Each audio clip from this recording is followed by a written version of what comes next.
మూత్రపిండాలపై తిత్తుల గురించి ఆందోళన చెందుతున్న వారు. మీ మూత్రపిండాలపై తిత్తుల పరిమాణం 10 మిమీ లేదా 15 మిమీ. లోపల మరియు వెలుపల చాలా తిత్తులు ఉన్నాయి. ఈ తిత్తుల వల్ల కిడ్నీ పరిమాణం పూర్తిగా పెరిగింది. నమస్కారం, నా పేరు డాక్టర్ పురధావన్. మరి ఈరోజు ఈ వీడియోలో కిడ్నీ సిస్టుల గురించి మాట్లాడబోతున్నాను. కిడ్నీలపై తిత్తుల గురించి ఆందోళన చెందుతున్న చాలా మంది రోగులను నేను చూశాను. మరియు వారు కొన్ని కారణాల వల్ల అల్ట్రాసౌండ్ చేసినప్పుడు వారికి తెలియదు. వారు అల్ట్రాసౌండ్ చేయించుకున్నప్పుడు వారి నివేదికలో తిత్తులు ఏర్పడతాయని వ్రాయబడింది. వారు ఆందోళన చెందుతారు. కాబట్టి ఈ వీడియోలో ఈ తిత్తిని అర్థం చేసుకోవడానికి ప్రయత్నిస్తాను. కాబట్టి మొదట సాధారణ కార్టికల్ సిస్టుల గురించి మాట్లాడుకుందాం. మీ అల్ట్రాసౌండ్ నివేదికలో సాధారణ కార్టికల్ సిస్టులు ఉంటే ఆందోళన చెందాల్సిన అవసరం లేదు. ఎందుకంటే వాటి పరిమాణం పెద్దగా ఉన్నప్పుడు మాత్రమే తిత్తులు మీ కిడ్నీలకు హాని కలిగిస్తాయి. మరియు సాధారణ కార్టికల్ తిత్తులు ప్రతి మూడవ వ్యక్తి యొక్క మూత్రపిండాలపై చూడవచ్చు. ఇది మన శరీరంలో కండరాలు ఏర్పడే విధానాన్ని పోలి ఉంటుంది. కానీ మూత్రపిండాలపై తిత్తి పరిమాణం పెద్దగా ఉంటే అది దాని కారణంగా మూత్రపిండాలకు హాని కలిగిస్తుంది. ఇప్పుడు ప్రశ్న ఏమిటంటే, మూత్రపిండాలకు హాని కలిగించే తిత్తి ఎంత పెద్దది? మనం ఎక్కడ ఆందోళన చెందాలి మరియు ఎక్కడ కాదు? కాబట్టి మూత్రపిండాల పరిమాణం 10 సెం.మీ. మీ కిడ్నీపై ఉన్న తిత్తి పరిమాణం 3 సెం.మీ కంటే పెద్దగా ఉంటే, అంటే మీ తిత్తి పరిమాణం 30 mm కంటే, అప్పుడు మీరు కొద్దిగా ఆందోళన మరియు చికిత్స తీసుకోవాలి. కానీ మీ కిడ్నీలపై ఉన్న తిత్తి పరిమాణం 10 మిమీ లేదా 15 మిమీ ఉంటే ఆందోళన చెందాల్సిన అవసరం లేదు.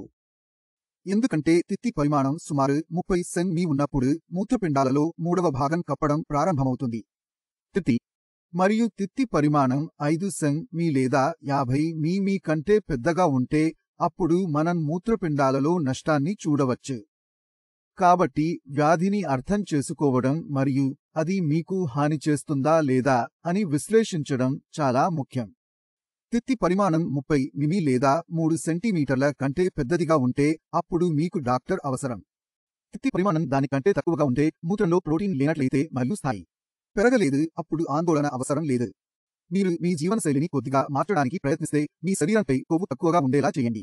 కొవ్వు బయటకు వస్తుంది, అప్పుడు తిత్తి పరిమాణం కూడా చిన్నదిగా ఉంటుందని మేము ఆశిస్తున్నాము. లేకపోతే మేము మీకు సహాయం చేస్తాము. ఇప్పుడు మనం చూసే రెండవ తిత్తి పాలిసిస్టిక్ కిడ్నీ వ్యాధి రోగిలో ఉంది. పాలిసిస్టిక్ కిడ్నీ వ్యాధి అంటే ఏమిటి? ఇప్పుడు మేము మీ స్క్రీన్పై చిత్రాన్ని ఉంచాము. ఈ కిడ్నీని అర్థం చేసుకోవడానికి ప్రయత్నించండి. అందులో చాలా సిస్టులు ఉన్నాయి. లోపల మరియు వెలుపల ప్రతి చోట తిత్తులు ఉన్నాయి. ఈ తిత్తుల వల్ల కిడ్నీ పరిమాణం పూర్తిగా పెరిగిపోయింది. అయితే సాధారణ కార్టికోస్టెరాయిడ్స్లో మూత్రపిండాల పరిమాణం పెరగలేదు. కిడ్నీ సైజ్ కూడా అలాగే ఉంది. దానిపై ఒక తిత్తి ఉంది. ఉదాహరణకు ఇది కిడ్నీ. ఈ కిడ్నీ ఈ విధంగా పరిగణించింది. దానిపై ఒక తిత్తి ఉంది.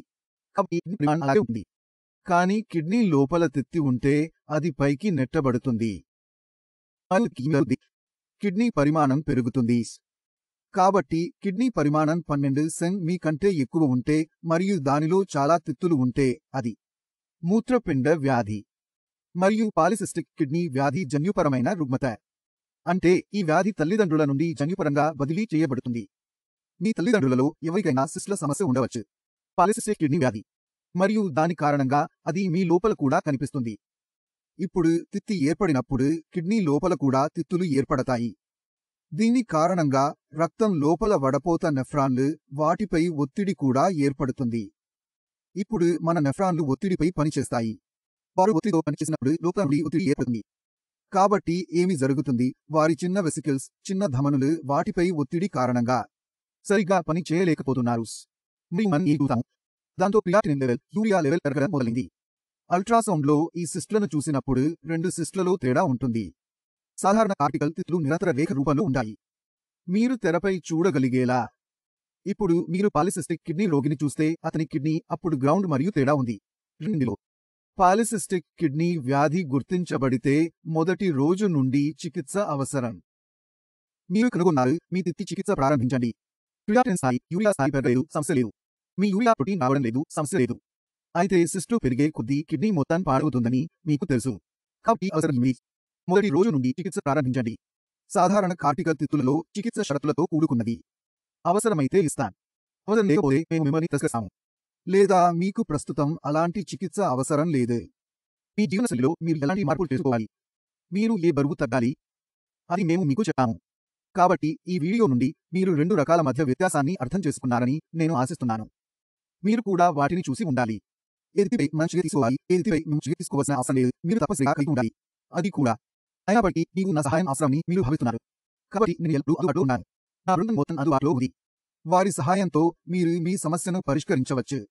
మీరు దాన్ని పరిష్కరించడానికి ప్రయత్నించవచ్చు. దీనితో నేను మీ సెలవు తీసుకోవాలనుకుంటున్నాను. తదుపరి వీడియోలో కలుద్దాం. అప్పటి వరకు నమస్తే.